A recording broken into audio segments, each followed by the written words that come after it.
sometimes I always believe it's because of the chaos of today or the last year or so. You kind of lean to these other eras where it was more, I don't know, strict and more in line, and kind of everybody worked together. That was one thing about Japan that worked quite well. There was actually a sense of community in regards to living in Japan. And they still kind of have that today. But like you said, it's nice to go there in a game, like you said. Sometimes you want the manic insanity that is Helldivers, and then sometimes you want to go into the Edo period of Japan and walk around as a samurai and oh, now that you mentioned that, is that exactly what Matthew Perry is doing in Japan? What, like hell diving? Like, he's spreading freedom and valor. Right? To some degree. Hello, Japan. Itadakimasu. Get some democracy. Have some patriotism. Have some patriotism. Je m'appelle Matthew Perry. It depends on how you view things, but yes, this is why it's seen as a delicate area to talk about. Are you telling me Chandler hell dove into Japan 160 years ago? Yes, that's canon now. I'm writing the Wikipedia as we speak.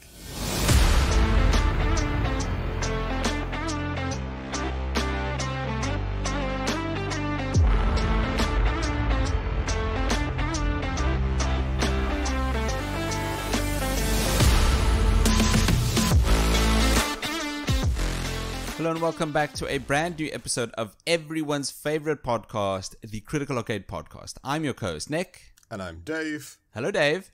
Hello, Nick. Are you well? Yes, I'm well. I guess well.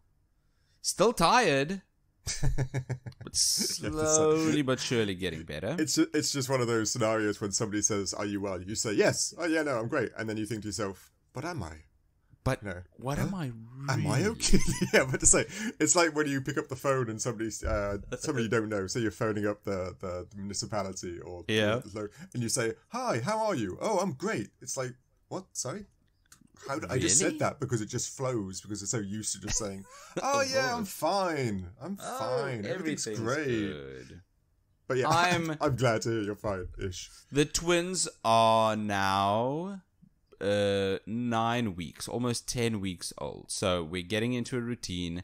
They're sleeping much better. They're only waking up 2 or 3 times a night for their feeds. Yeah. That's good. That's good. It is. There's still 2 of them. It's still surround sound.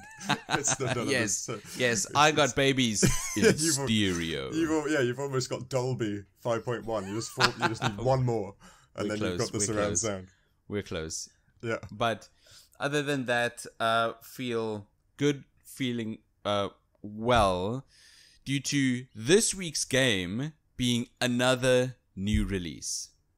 Yeah, definitely. It's always a good time to pick up a new one. This one, for me, again, I know we saw it at Gamescom or somebody, whenever they released the trailers.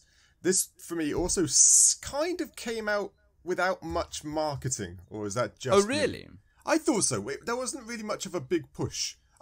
We all saw the trailers for it, and then the shops were just saying, here's Rise of Ronin. God. Ladies and gentlemen, I might occasionally call this Rise of Rohan, because for some reason, Lord of the Rings is just running through my head like 24/7. Now you know what it feels like. Yeah, it's the only thing that it wants to say. Riders of Rohan. My mouth wants to say that. Not Rise of Ronin, Riders of Rohan. So, I apologise now because I'm probably going to say that quite a lot. That is hilarious. It is. So, this week we got Rise of the Ronin. And we need to give a nice big old chunky thank you to Gamefinity and Koei Tecmo. Thank you, Gamefinity and Koei Tecmo, for the review code for this game. Because, like I said, like you said, this game was originally developed by Team Ninja, or is developed by Team Ninja, which you may know from the Ninja Gaiden games, which of course makes sense. Dead or Alive, as we all know and love, the weird fighting game. I never say this name right. Is it Nioh? No. See? What is it then?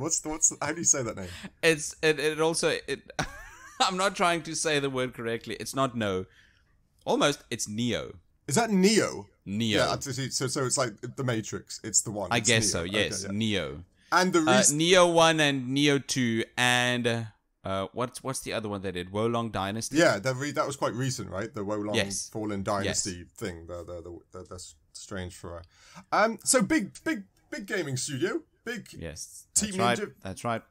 All about fighting. It's kind of their thing, right? The fighting genre, the Souls-esque type. It does fighting seem genre. like it. Yeah. It does seem like they've gotten their genre and they're sticking to it. Yeah, exactly. Some interesting, fun little hints, tips, and info bites. Yeah. Do you know that this game was not released in South Korea? What? Yeah. Why? Supposedly, no, this is Sony, of course. Well, this game feels like it'd be a shoo-in for the South Korean audience. But supposedly, there was some bad blood between Sony and South Korea, and something about comparing one of their famous historical figures to Socrates, Socrates, sorry. Socrates is from Bill and Ted. And so they didn't release it. Now Sony's not saying that's true, yet they still didn't release the game in South Korea for some reason. So I see. It's a weird one. Like I say, is. South Korea gaming is quite big there. It's huge. A lot of money it's one of the hugest markets. Yeah. So this didn't get released in South Korea. And another fun little thing, and I like this, good old Japan being almost... It's always nice when Japan sticks to its kind of ancestral roots, but also has modern day thing. Oh, Japan. Oh, you traditional, I know, conventional right? It's little country. This had 2 versions in Japan, this game. What? Yeah. Okay, wait a minute. Go on. Rise of the Ronin. Yeah. The skyrocketing of the samurai. not quite. It's just a big thing in Japan, of course. They're not hugely into excessive violence and stuff like that they want to keep it. Even if they rate their games like 18, they don't actually want to see legs go flying and heads come off and all the other like. So they released 2 versions. They had one that was, say, PG, with death and stuff, but no blood or decapitations. I see. Okay. And then a version that you could family buy. Safe. Yeah, that had it all. That had the regular version. Yes, the regular version. But I just think it's kind of cool that you get that option in Japan. That maybe you don't want that excessiveness, but you do want to play the game. You can choose either A or B. I thought that was really cool. It is nice. I think it makes the game much more accessible. Yes, exactly. Than it otherwise would have. Yeah.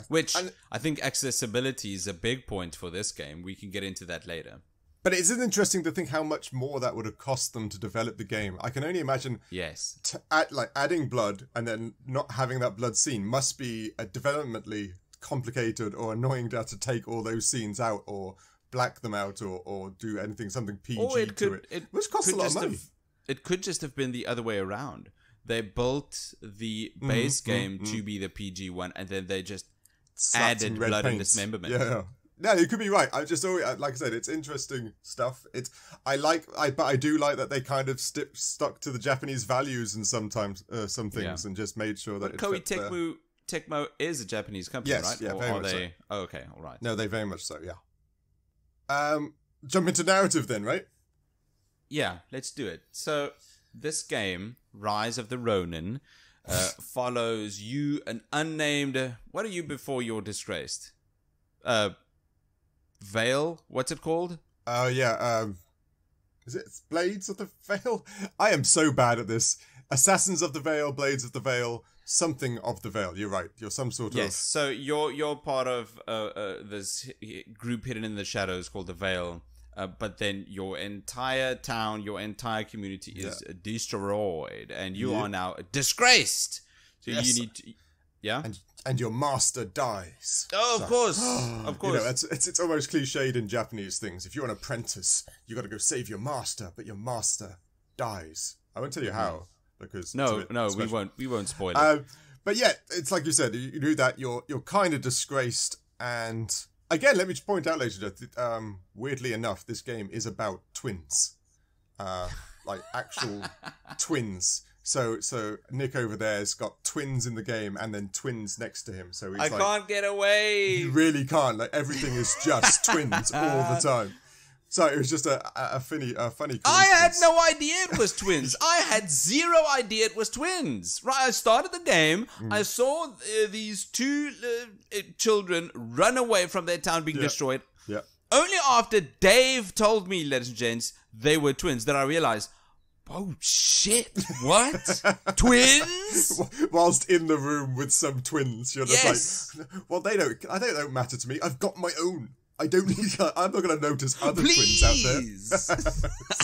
But even during the character creation, if I knew they were twins, I'd make them look similar. Yeah, you would. Yeah, true. Very true. I did nothing of the sort, right? I made the dude a Japanese samurai. Yeah, of course. And it was, excuse me for that accent, it was cool. Yeah. And then the female twin, I made the most Caucasian lady ever. So they couldn't have looked less twin-like if you exactly. tried. Yeah. I literally just changed their hair color so I could denote who was who. Like one was blue, one was red, and to me, then one was called red and one was called blue. That's how I did it.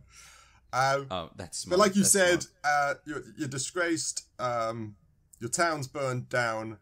And then I love this bit because this is my own ignorance. Yeah. You have to go chase down assassinate somebody called Matthew Perry.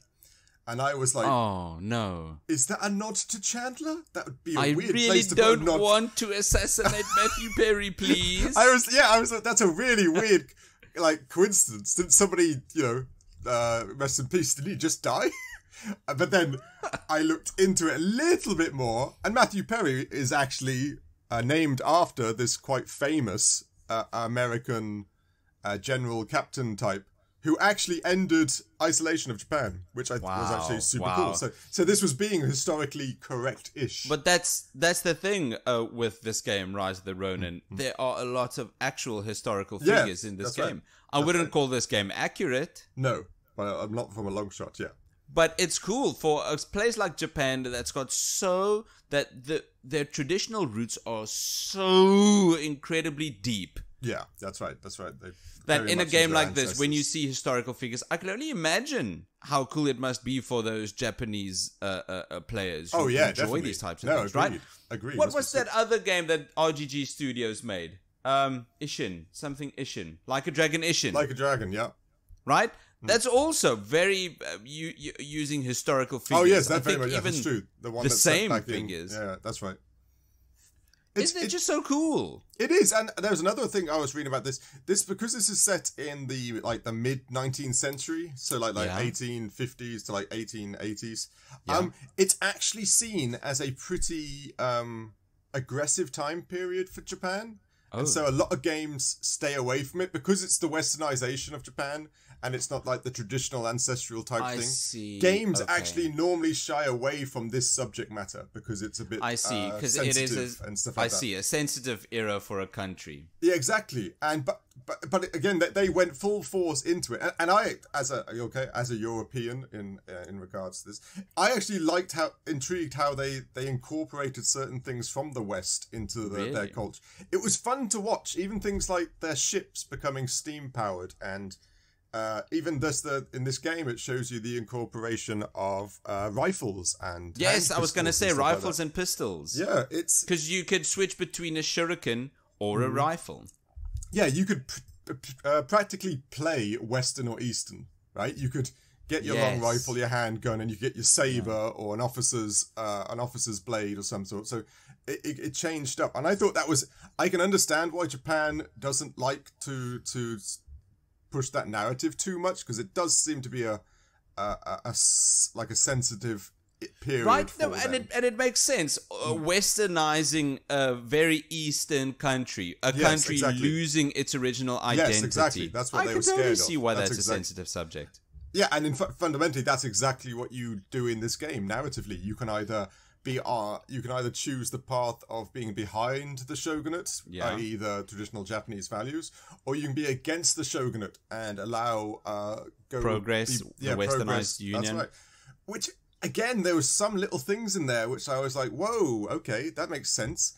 For example, later on in the game, you get to, you notice cholera is in Japan, which was brought by the West. because Japan didn't have cholera before they landed here. Oh, and damn. You'll start seeing towns getting cholera, but the shogunate is ignoring them because they're just peasants and stuff. But that was an interesting thing because that would happen. I can imagine that's historically correct.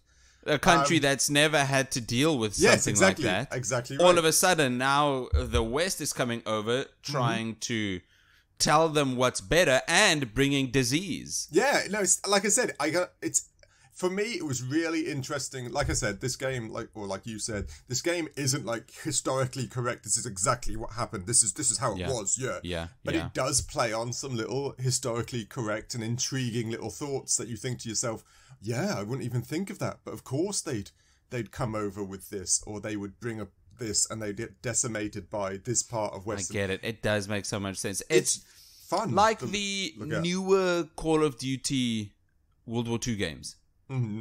Right? It's not accurate in the slightest. No, of course not. No. But there are, let's say, guidelines that were accurate, like the Battle of Stalingrad. Sure, that happened, but no, there was not a Russian with a flamethrower. No, exactly right. No, but I do agree. I love those bits of games where you can actually learn this little bit, be it culturally, like you said, being historically in regards to war games and games such as this. I always love playing and then learning something from it. I know I sound like a boring old man. But you do learn things from games. I learned about Matthew Perry. That wasn't Chandler we were tasked to assassinate. It was a General Chandler was named after. Go on. I do agree with you. I do like games where I can learn stuff, really, history. I also like games that I can turn my brain off. Okay, yeah. And true, it's so odd. It can be both. This game can be both of those. Very true. Very true. The narrative, it's so cliche, right? But for those feudal Japanese stories, that's almost exactly what you want. Yes, good exactly. Yeah, versus evil. Oh yeah. Black versus white. Yeah. And a lot of people are big fans of these feudal Japanese stories. This era, this entire era, it's such a big. It's so attractive for a lot of people. You included, right? I love this type of era. I like I said, when I always find it's because sometimes I always believe it's because of the chaos of today or the last year or so. You kind of lean to these other eras where it was more, I don't know, strict and more in line, and kind of everybody worked together. That's one thing about Japan that worked quite well. There was actually a sense of community in regards to living in Japan. And they still kind of have that today. But like you said, it's nice to go there in a game, like you said. Sometimes you want the manic insanity that is Helldivers, and then sometimes you want to go into the Edo period of Japan and walk around as a samurai and now that you mentioned that, is that exactly what Matthew Perry is doing in Japan? What, like helldiving? He's spreading freedom and valor. Right? To some degree. Hello, Japan. Itadakimasu. Get some democracy. Have some patriotism. Have some patriotism. Je m'appelle Matthew Perry. It depends on how you view things, but yes, this is why it's seen as a delicate area to talk about. Are you telling me Chandler hell-dove into Japan 160 years ago? Yes, that's canon now. I'm writing the Wikipedia as we speak. He hell-dove into there with his breaker shotgun, and he established rule. Yeah. Oh, that's incredible. But then now, like you said, narratively, there's also lots of parts which are just kind of slow paced. You can go here and there, and fundamentally you're tracking down your twin because you've been separated and you need to know why she's on what, or he or she is one side and you're on the other. Can I just say, speaking of this twin, can I just say I absolutely despise the intro. The intro to the game, like when you start up the game. Yes, the intro video. Yeah. In the first 5 seconds, the very first 5 seconds, it's got a massive spoiler. Is that not just the dumbest thing? I'm trying to think what the intro video is. That the one where there's fire everywhere and there's like a foot, and then you start seeing. It's got a lot of stuff. The intro's got a lot of stuff. Okay. Except for the first 5 seconds and the spoiler, it's got a town being slaughtered and a little boy shouting in the air. That's right. A gambling room and a lot of Japanese well-to-dos are scrambling for coins. There are a rebellion of farmers running against a line of riflemen. Yeah, okay. A lot of things. There are monks praying in a temple. Fair enough. It's the production value for the intro is not bad, but come on, in the very first 5 seconds, it just hits you with a spoiler, and I don't want to play the game anymore. I know what you mean now. I can picture the spoiler. That's true. It is weird they put it there because they're kind of giving you puzzle pieces so that you can build the narrative between them. Yes, but they're giving you the middle, the middle 10 pieces of the puzzle that reveals the picture. That's true. That's very true. I didn't really clock that myself, but you're right. It does let go of some like really important plot devices that were nicer to discover slowly as you went through the game instead of immediately. They know better. Oh, yes. Who's this ninja something? Who?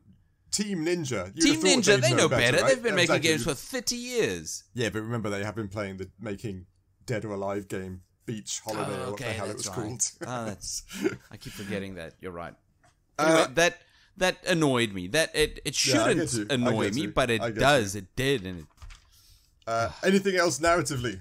The setting grew on me eventually. Yeah, I'm not a big fan of the feudal Japanese era. I call it Japanese era. That's fine. The feudal Japanese era.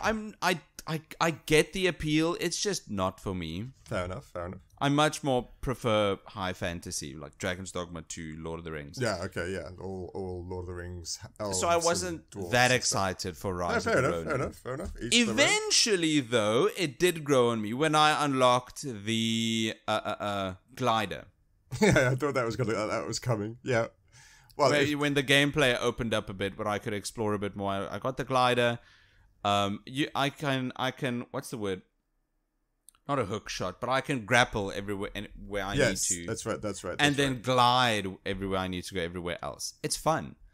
It's fun. Then when the setting, when the entire map opened up, I liked it a lot. Yes, agreed. It's one of those things that I swear every game now has a glider in it. Doesn't matter what game you're playing, the mechanic of glider or grappling hook gun type thing is in every single game you play. You can thank Breath of the Wild. Yeah, I agree. That is Breath of the Wild's fault because like it doesn't. You could be playing Office Simulator and it would be like, oh, I've unlocked the Office glider for my break time. Oh no, I need to get to the 5th floor for for a meeting with Philip. I need to glide down with my A1 sheet of paper. Yeah, exactly. But like you said, it is still quite fun. It is handy to get around and stuff like that. I'll give you that is quite fun. It is. I mean, for a very long time, most games can be broken down into exploration and combat, right? Correct. If your combat is shite and your exploration is good, you still got a fine game. But if your exploration is doo-doo, but your combat is good, your game is still fine. Correct. If you can manage to make both good, your exploration and your combat, you've got a good game. Good game on your hands. I don't think this game nailed the combat that well, but that's gameplay. Excuse me. Okay, so I think the graphical fidelity of this game is outstanding. Right? Yeah. Purely if you count how many polygons, if you look at the way this game is crafted, I think it's excellent. Right? On a very simple level, I enjoy how this game is presenting itself. I feel like there's a but coming. There is a but. I knew it. But if you compare this to a game that came out, I don't know how many years ago, 5 years ago, Ghost of Tsushima. Yeah, literally my first point, but go on. Right? Yeah. If you compare this to Ghost of Tsushima, the graphical fidelity is higher, but the presentation, right? The art direction is worse. Oh, I think so I get what you mean. You're talking in regards to the areas being so full of stuff compared to Ghost of Tsushima, which is a lot of fields. I don't even know about being full of stuff, but I think I enjoy how Ghost of Tsushima crafts its world. Its world was beautiful, yeah. That's what I'm saying. Yeah, it's beautiful. This game, Rise of the Ronin, it looks good. It looks great, right? The graphical fidelity is excellent. But it looks very real. It looks realistic compared to Ghost of Tsushima, where it looks almost like fiction. Like a painting, right? Yes, exactly. No, I get what you and mean. I prefer the painting over the real. Oh, I'm so glad you said that, because I thought you were going to say, I prefer this one. No. Like I said, you can't play this game and not compare it to Ghost of Tsushima, or whatever it's called. There you go.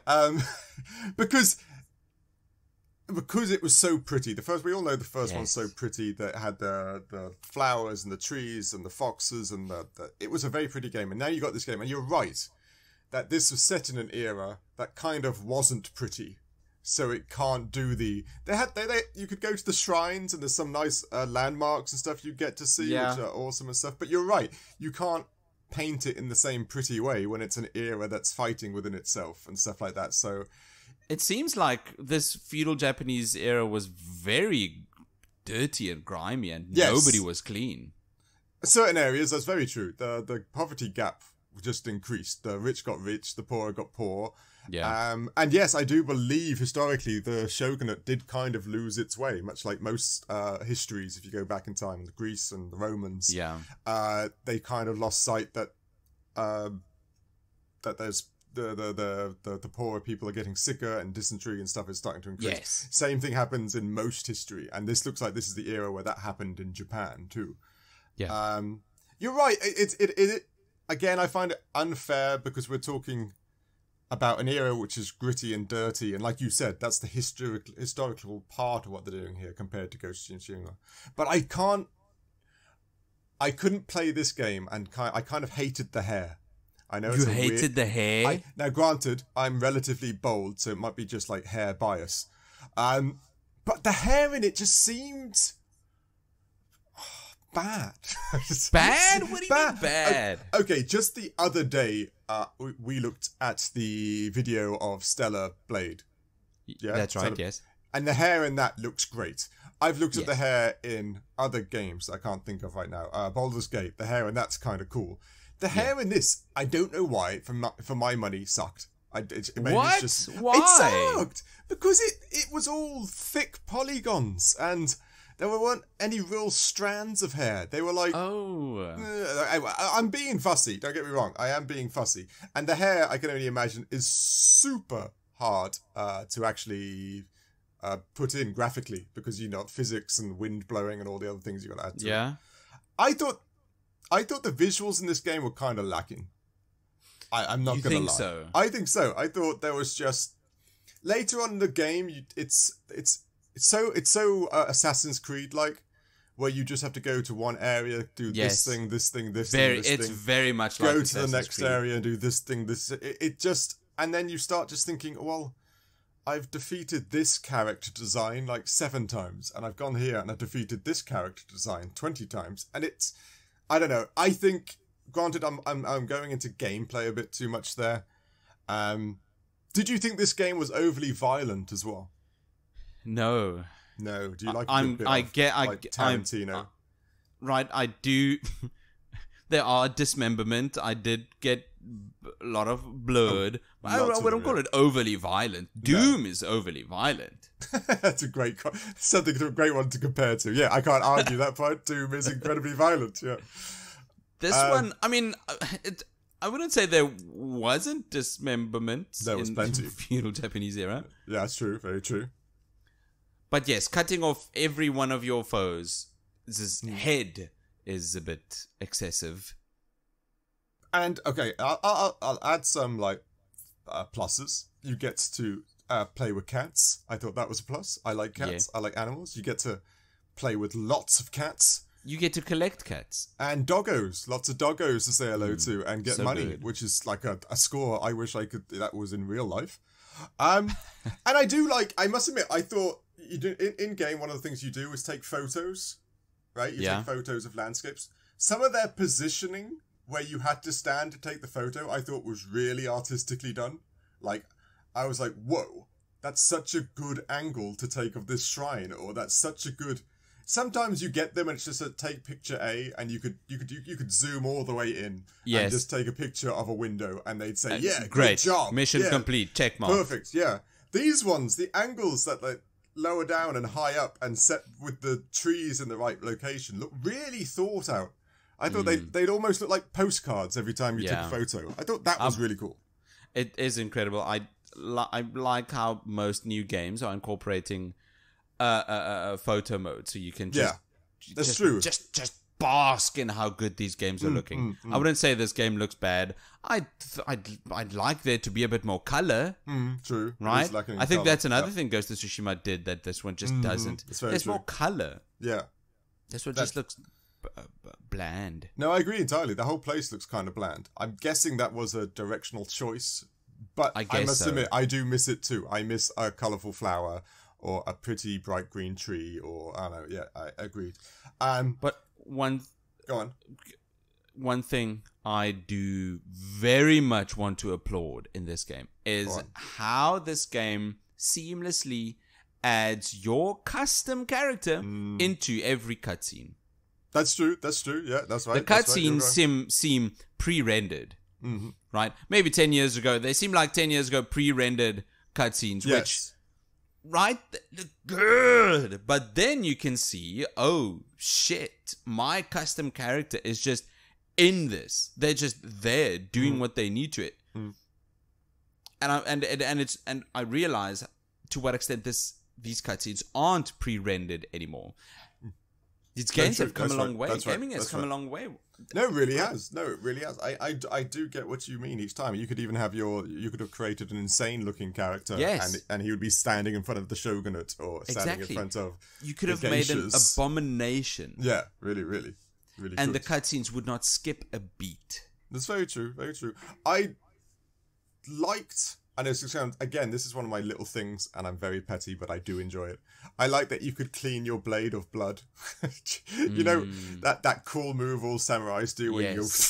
and it's an actual mechanic. Yeah, it's a mechanic, and it cleans it, and then your blade shines, and I was oh, come on, it makes you feel very simple, but that was it's a cool little bit. We can get into that in gameplay, but I also like how a lot of how this game feels very gamey. As in meat. But yeah, go on. Sorry, not meat. The one thing I despised about The Witcher 3 was that everything was animation based. Okay. Yes. Yeah. Right. You're Geralt of Rivia, and if you need to run around, it's animation based. His character model needs to turn the other way and then walk left, walk right. I don't like animation-based gameplay. I know. And with you. Rise of the Ronin isn't. It seems like it would be, but it isn't. And I'm a big fan of that. It's developed. Yeah. It doesn't look as good and as fluid as The Witcher 3 does, for example. But it plays better, and that, in my books, is better. Yeah, I know what you mean. And there is, like you said, there's aspects to the environment that he can climb, and there is where you can see interaction and can't see interaction, which is which again very Assassin's Creed to me. Like they obviously learned a lot from that, the climbing mechanics, the falling mechanics, and even the assassination. Like most games, there's a stealthy part, right, where you can assassinate from the top and assassinate from the bottom, and Far Cry had it. It is very visually pleasing, and my favorite part again, is there's lots of dogs in this. And you don't have to kill them, which is... I hate killing dogs in games. It seemed to... Okay, you really like the dogs in this game. No, I hate, in games and you go in and then you've attracted 3 dogs and then they like bark at you and they whimper when you slash them. I hate that because it makes me feel bad. And in this game, you can sneak up on the dogs and then just go, oh, he's a good boy. Who's a good boy? And then they go, all right, I'm not going to bite you. And I'm a good boy. Right, exactly. And they sit there as you slaughter their master. I'm like, that's great. I'm so happy that I don't have to attack like dogs. I don't know why. I hate that in games, but this game let me off, so I was happy about that. Wait a minute. Are you talking about the enemy dogs? Yes, the enemy dogs. What? You could pet the enemy dogs? Oh, yeah. When you increased your charisma stat, you could sneak up on the Rottweilers and stuff and the wolves and just like go, oh, what? And pet them? And go, oh, it's a good boy. And then they just sit down and just let you do what you're doing. And then you can de-aggro them. Yes, basically, yes. You completely de-aggro them. Whoa, I never knew that. Yeah. I just killed them. Oh, no. What's wrong with you, poor doggos? What do you mean? I didn't know I could pet them. If I knew I would have every time. Oh, no. Nah, all those dogs died needlessly because you didn't try to pet them. I killed dogs I didn't need to? Yeah, that's right. You should feel bad. Yeah, you should really feel bad about that. Anyway, anything else visually you want to talk about, or should we jump into audio? Oh, I'm still sad. All dogs go to heaven, don't worry. Don't say it. Don't remind me of that movie. I know, right? Audio. Oh, I've not even watched that entire movie. Oh, I watched it years ago. It's an old movie as well. Oh, it is. Audio. Yeah, audio. Mr. Audio Man, what do you think? I think that it is so incredibly smart how they incorporated instruments of the feudal Japanese era into this. It seems like such an obvious thing to do. Yeah, I can see that. Right? Just get some traditional Japanese instrument players and get them into the recording studio. It is an obvious thing to do, and it's an obvious commendation from me. Yes. I enjoyed that they did it, and I want them to do it again. Yes, I agreed. It is, like I said, it just sets the genre in place. It just puts you in the world better. Yes. I'm not going to be able to name any of the instruments they play. It's that twang thing. And it is. Like we all know the noise. I don't know what it's called. Again, it's very good. There was a few things that kind of, and I can only imagine. What did you play it in dub-wise? Did you play it in English? Was it English dub, or did you go to the Japanese dub version of the game? Of course, I played the Japanese. Yes, right. You've got to play the Japanese. That's right? Like playing Ghost of Tsushima, Sekiro, Like a Dragon, or Yakuza. It's like playing them with English dubs. You can't. Yes. It's illegal. It's too detracting. You're in Japan, you're playing a Japanese person, and if you don't have the aggressive Japanese, it does take it away. I forgot to change them at the beginning of my first playthrough, and I must admit, it was nothing against the English voice actors, but the English voice acting dubs was not great. They were so American and like different. It just detached from everything. By the way, I was kidding. If you play with dubs, more power to you. That's true. You can play with dubs. Just I don't care how you play your games. If you enjoy it, that's fine. And then excuse me. Go on. No. I also played with the Japanese dubs, and I was disappointed by one fact. Go for it. I know you're disappointed in as well. Yeah, go on. Hit us with it. There's a part in the game where you talk to the Westerners, General Matthew Perry. Yeah. And if you pick the Japanese voice acting option, then you and your mates, you all speak Japanese, as you should. But that also means the Westerners, the Americans, are also speaking fluent Japanese, exactly. Which makes zero sense. Yeah, that's what bugged me. It's weirdly, but it bugged me so much. It bugged me so much. It makes complete sense, but it also just doesn't. Yeah, they could have had a translator in the room with them or something just to ease that off. But yeah, we had British people, Americans, some French were there, and they all spoke fluent Japanese. Now, no, I don't doubt some of them learned some Japanese, but this was so annoying. It really was. I didn't like that. No. I enjoyed the way that they did it in Like a Dragon. Yes. Infinite Wealth, where you're in Hawaii. The Americans are speaking American. That's right. That's right. Yeah. They're English speakers, and the Japanese speakers are still Japanese. That makes sense. You're not compromising the game for accessibility. But then on the other hand, accessibility. I agree. There are a lot of Japanese folk who don't talk English. Oh, yes, of course. No, very much so. I think they learn English in schools quite hard there too. I agree. It's such a weirdly disconnecting thing, because this game, again, we were talking about how it's set in the era where the West was coming in, and it would have added to it just like a lost in translation between two people, the Japanese and the English, and the talking. That would have been such a nice little niche bit to put in there to show the troubles with incorporating one another and stuff. And then like you say, you even get introduced to these characters who are English navalmen or something like that, and they're just pure Japanese. Even the accent, pure Japanese. Their genius level of linguistics, and it really was destroys the immersion. It does. It did destroy my immersion as well. When me and my twin, we finally met General Matthew Perry, and he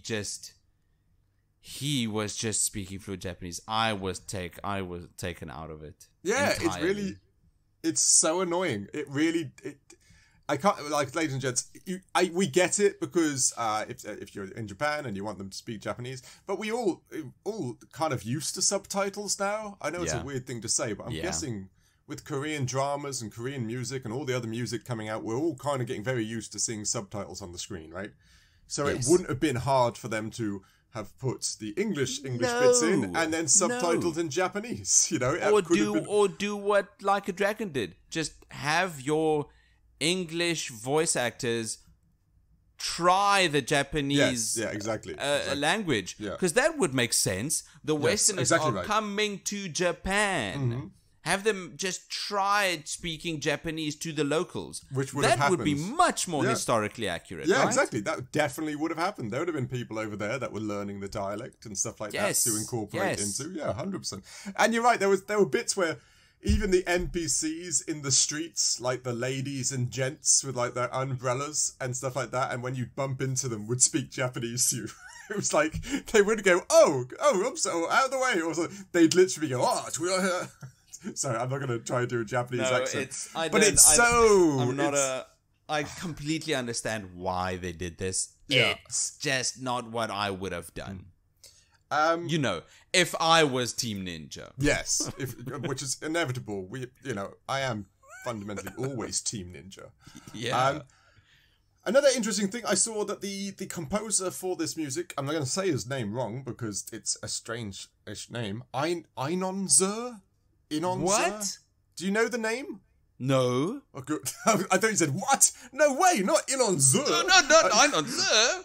Inonzer? He's actually kind of prolific. When I looked up his name, he did the Dragon Age Origins soundtrack. He helped pen Fallout 3 and 4 and New Vegas's music. Oh, wow. And he recently just did the Starfield music before this game. I Googled him now. Yeah. His name really is Inonzer. Right? I'm not saying that wrong. It's like Inonzer.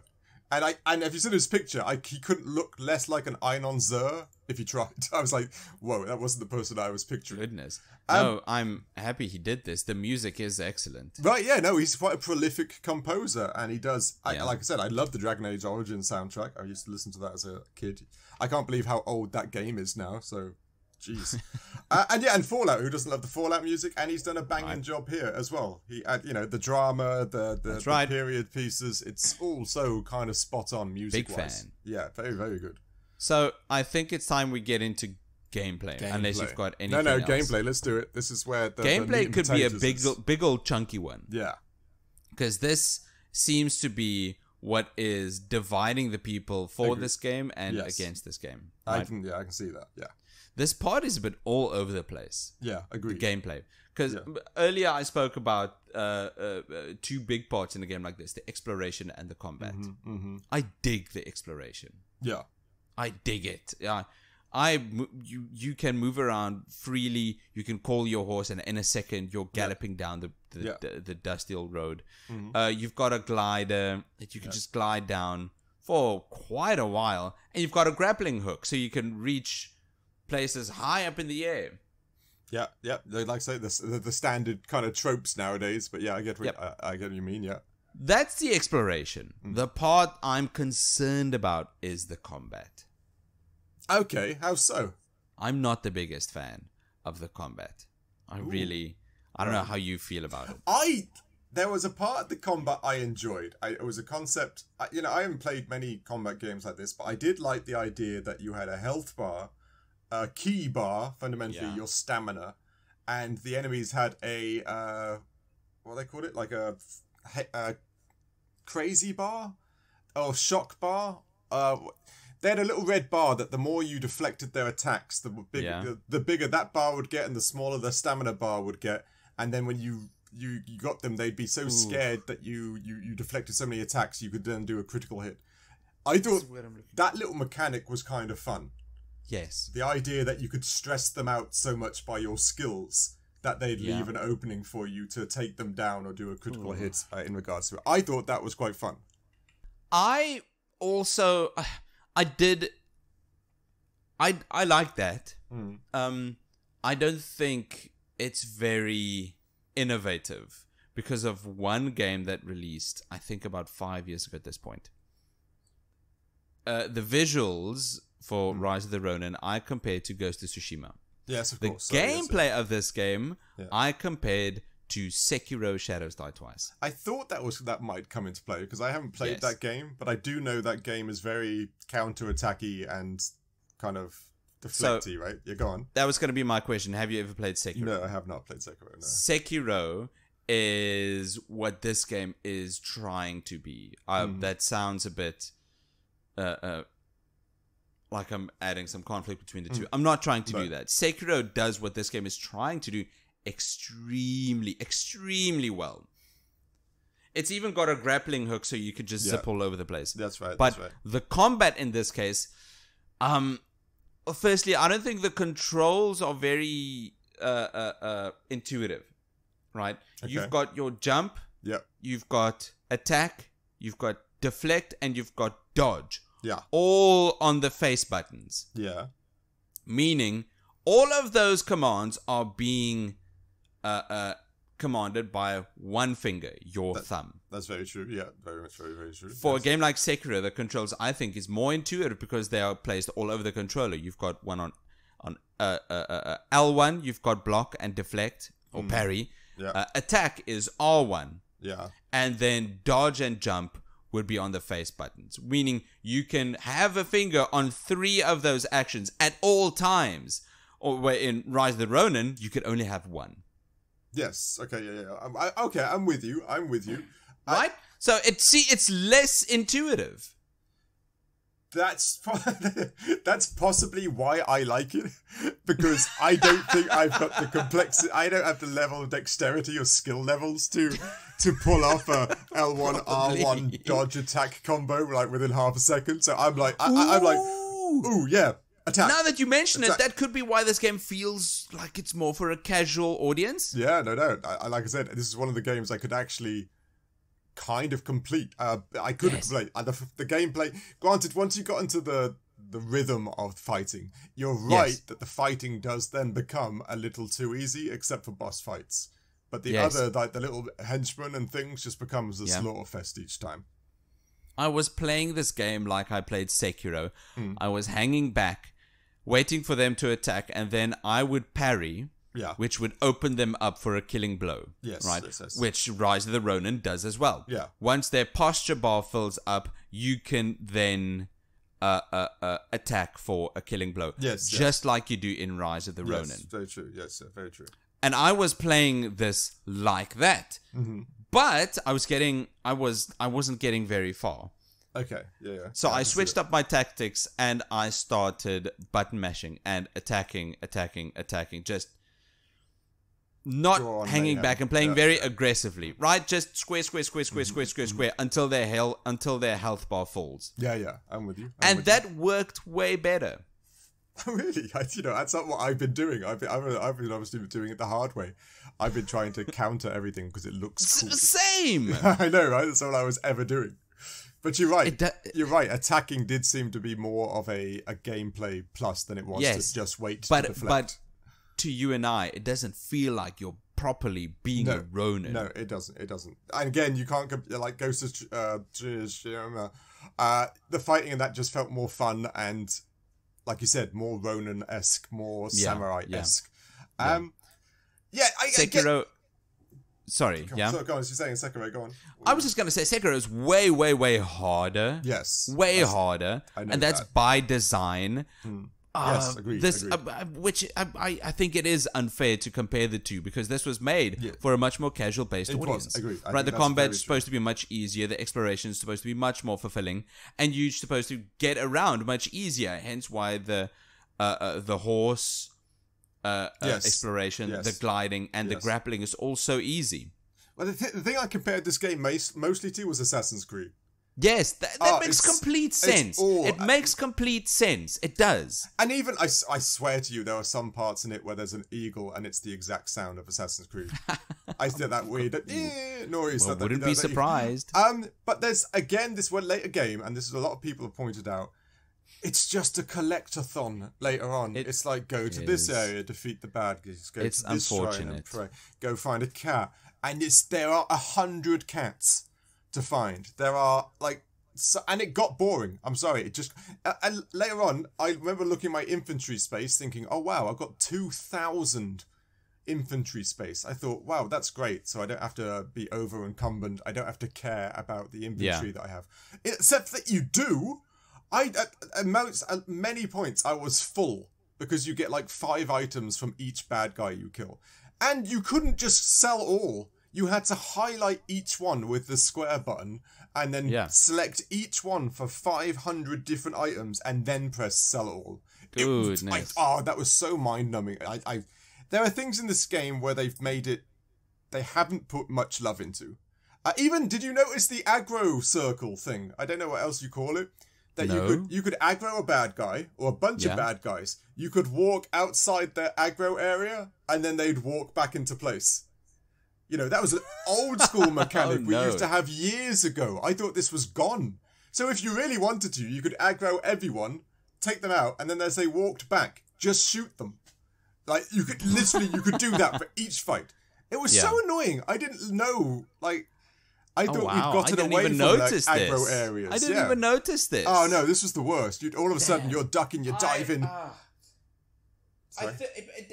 It makes me sad because Team Ninja, they made Neo 1, Neo 2, and Fallen Dynasty. Yeah. Those are all good games, hard games. Agreed. I think this might be their attempt at a mass market, casual based. Yes, I think it is. Assassin's Creed, just big old open world that you can spend 100 hours in. Very much so. And they've got all those little things in there to fill those 100 hours in. Yes. And that's kind of the problem with it. There's Cat Concierge, which you can send cats out to get items. There's the dog you can send out to get items.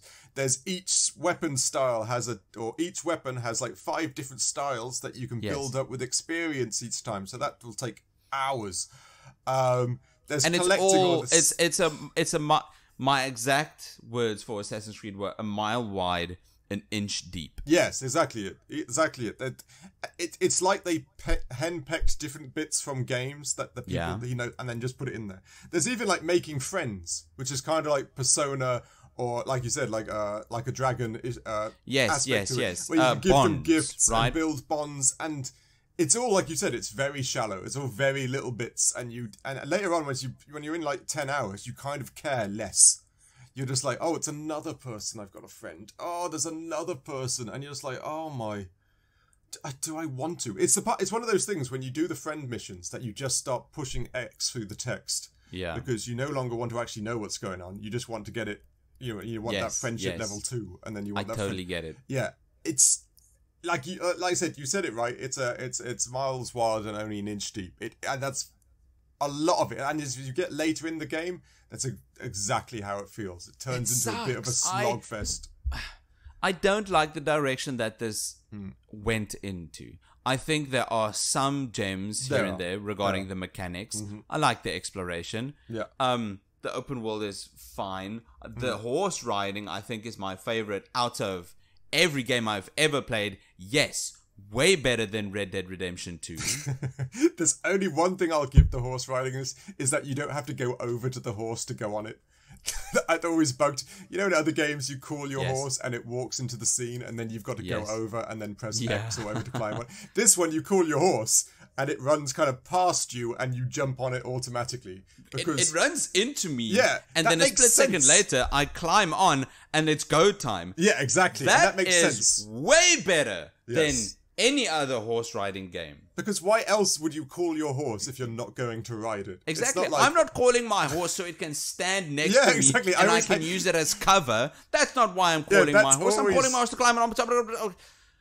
Okay. So, I enjoy the horse riding in this game, among others. But I do agree that there are a lot of elements that are underbaked and unfortunately just oversized. Yes, most of this game feels like all filler, no killer. No, exactly right. Nice. Which is so unfortunate.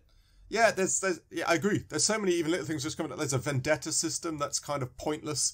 What's the point of that? Sorry, why was there a vendetta system? I got that a couple of times.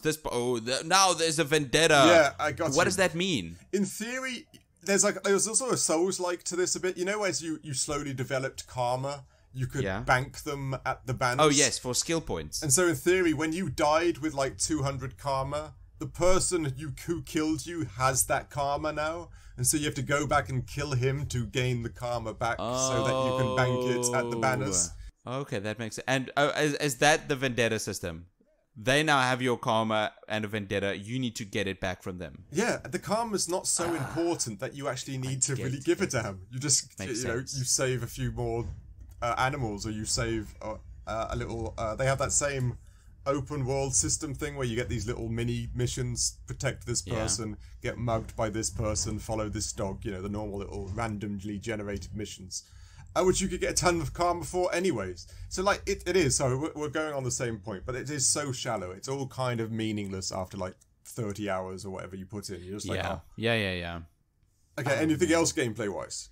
I feel like there's quite a couple of things that we can dive into. But no, we just be saying the same stuff over and over. The gameplay, there are some parts good. But it's mostly fluff. It's mostly fluff. Yes. It's taking the bad from the Assassin's Creed franchise as well. Agreed. Yeah, agreed. It's taking the stuff that they're like, if you look at Mirage, they took back out again because people knew it was fluff. It was good. It was just getting too boring. Yeah, and this had a ton of that still in. This is taking notes from the wrong Assassin's Creed. Yes, exactly. Which is unfortunate. No, okay. I don't mean to hammer on gameplay anymore. Let's move on to performance. Performance-wise, what happened your end? Anything good, bad, the ugly? Why is this game loading so long? Yeah, no, it did load. It did. Right, I thought one of the big selling points for the PlayStation 5 was no more loading. Yeah, look, you just pick a spot on the map and you can Peter Parker in an instant. Yeah, I still remember the Spider-Man advert, right? It's in my head. I can perpetually see that showcase that there was no loading screens. It was it was flawless swinging and all the other things that associated. But with in this, we've got the game digitally because we got a code from Gamefinity and Kotickman. Thank you, Gamefinity and Kotickman. So if I play game from the hub in the PlayStation 5, it takes a very long time for this game to load into. It does, which is really weird. Yeah, it's not like massively graphically at high levels, pixels and all this other. What is it loading? I don't know. Even the map took a little time. Everything took a little time. It was really very bizarre. Because, again, the graphics aren't amazing. It's not loading assets, like hardcore, highly detailed assets every single time you went into here or went there. I don't understand why it was so slow. Is it just not optimized well? I'm guessing that's it. We need anyone who listens to the podcast to tell us, like, why, because it's something we really don't know. Why are some games flawless and like have no loading systems? Why do some have why do some take 6 hours to load a map, which it's a 2D image instead of 3D image that you were looking at before. I don't understand it. But you could be right. Maybe it's just the build quality of the game itself. Have you ever loaded Final Fantasy VII Remake on the PlayStation 5? It's got an upgrade. It looks spectacular. Mm-hmm. Have you ever loaded that game from the main menu? I'm pretty sure I have, but I don't know. It's quick, is it? It takes 4 seconds. Yeah, that I can somewhat picture that. You're right into your gameplay kind of quick, right? I can see. Right? 4 seconds. Understand. Play game. I don't understand. Continue. Bam. And remember, these games aren't ported to other devices, are they? This didn't come out on PlayStation 4, this is a PlayStation 5 exclusive. So this was literally built on the console or the software designed for the PlayStation 5. Not to be ported to the Switch or the PlayStation 4 or the other things. This was designed for this engine. Yes. Yet it seems to still be running on a flat. I don't mean to... this isn't a massive detriment. No, it's not like there are game-breaking bugs all over the place. Exactly. It's just loading much longer than I thought it would. That's it, though. Same here. I basically had just the same issue. I didn't really have too many issues. I fell into a rock at the wrong angle and got stuck, which is not really anyone's fault. I fell out a glider, at the wrong point. I fell into they didn't expect anyone to fall into that bit. So you're going to clip into it potentially. So I don't really find that to be a performance issue. It's just inevitable to some degree. Yeah. No, everything else ran fine. I thought it worked okay. It worked. I didn't see any frame skips or anything like that while I was playing. Just the loading times, like you. It just weirdly took a little while every once in a while.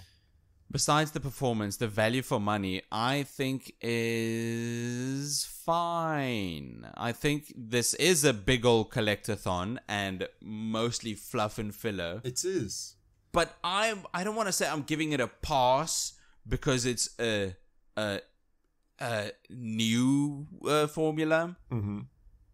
I don't want to give it a pass because of that, because it's basically the same as Assassin's Creed Valhalla. Agreed, yeah. But that's kind of the problem as well, right?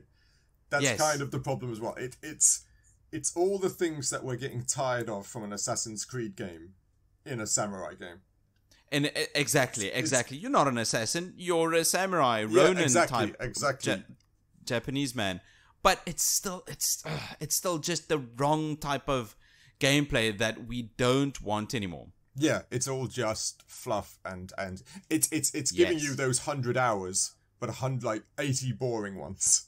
But they get to say they're giving you 100 hours. They get to say this is a lengthy game, but it's like rearranging your sock drawer or your albums into alphabetical order.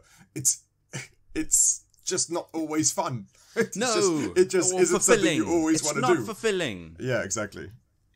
But there's a lot of game there. It does take a long... There's a lot of game there. If you're a completionist and stuff like that, this is kind of your thing, I suppose. It is taking the Assassin's Creed formula, but it's changing it up more. Yeah. It's adding Souls-like elements. Yes, it's right. It's adding bits of everything. Bonds, different weapons, a lot of gamey things. Yeah. I wouldn't say all of them are valuable. A lot of it's fluff. No, it is. I'm a bit on the fence for this one. Mm. If you don't mind the collectathon, if you don't mind the Assassin's Creed type gameplay, if you like it, then this game is 100% for you. This really is. If you like the Assassin's Creed games of the last 10 years or so, this is it. Dive in. Yes. Then don't listen to us. What are you doing listening to us? No, because go Assassin's mad. Go pretend you're Ezio, but a Ronin this time. What do you think for the value for money for this game? I think the same thing. It's got a lot there. It wasn't $70 at release. It was like $60, which I like that to some degree. The $70 price point nowadays is kind of painful for a game and a risk in regards to if you actually enjoy it or if there's actually gameplay in there. Yeah. But yeah, like you said, if you like the Assassin's Creed, if you like collecting everything, you want to get the best weapons, best armor, best stats, you want to get your trophies and stuff, this game is for you. There's tons in there. Yes. And you can spend a lot of time, and you could really just, at a certain point, just turn on a podcast. Yes. And just listen, put a movie in the background or I don't know, listen to a streamer, whatever. This is not the type of game you concentrate. You can't really get immersed in it fully because all the Westerners are talking Japanese for some reason. Yeah, and I can't. I personally couldn't follow everyone's name. I don't know. That's on me, but it was always this guy. So now it's just for me. It's a Chandler, a guy with big shield, guy with gun shield, guy with a guy with glasses. Yeah, a guy with glasses. That's right. That's right. Big ponytail. Yeah, for me it was like, I just couldn't follow everything. But that's just me. It is there. It's got some value. It's not a bad game. Even when we come to please our don't think that now, this is it's not actually a bad game. It's just not kind of a bad game. Boring at times would probably be the best. You've definitely played it before. I'll yes, say that. Yeah, exactly. You've definitely played this game before. Yes, you have, yeah. Okay, what do we score this bad boy then? Yes, so the scores we gave for this game was part of the Veiled Edge. Ooh. Is that their name, the Veiled Edge? Yeah, it could have been. Yeah, it could have been the Veiled Edge. Okay, they're part of the Veiled Edge, but they've been, disgraced. Their master's been killed. And their twins, the other set of scores, got killed or whatever.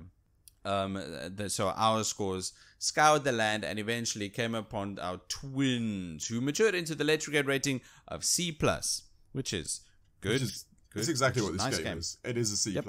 Like I said, if you like the Assassin's Creed games, then yeah, it's a B, A. It doesn't hit A for me, even if you like Assassin's Creed games. Oh, no. A is for those generation-defining Yes, games. exactly. But yeah, it's okay. I played, I think, 30 hours, 40 hours into it. It's getting tiring now, but I still got 30 to 40 hours into it, so it pulled me through compared to like some other games. That's a long time. I know. It's like I said, insomnia can be a double-edged sword sometimes. Yeah. But yeah, it is what it is. It is a C+ game. It isn't great. It isn't bad. It's just that middling. No, it's not. That's the thing, that this game isn't bad. No, it's not bad. I enjoyed the exploration. I thought the combat was lacking, but that might just be only because I'm a big fan of Sekiro. Yeah, it could be. If this game looks good to you, then you will most likely enjoy it. But it is. This is a preference thing. This isn't like an all-rounder everyone must play.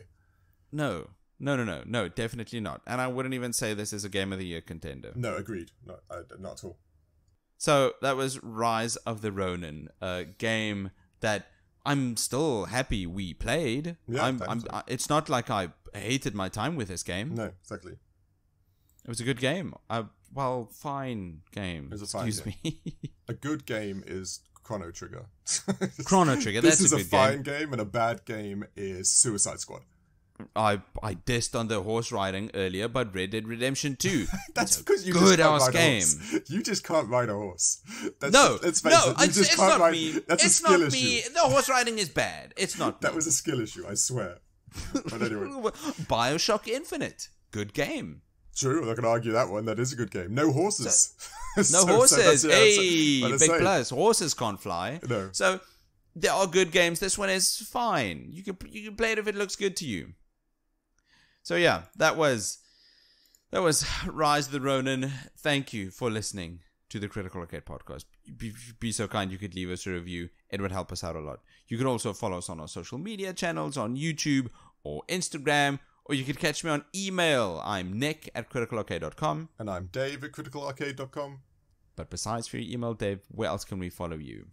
Well, I am out and about, but if you do find me, I will start the mini-game, or one of the many mini-games this game had within it, and I will have you track down 100 stray cats and bring them to me.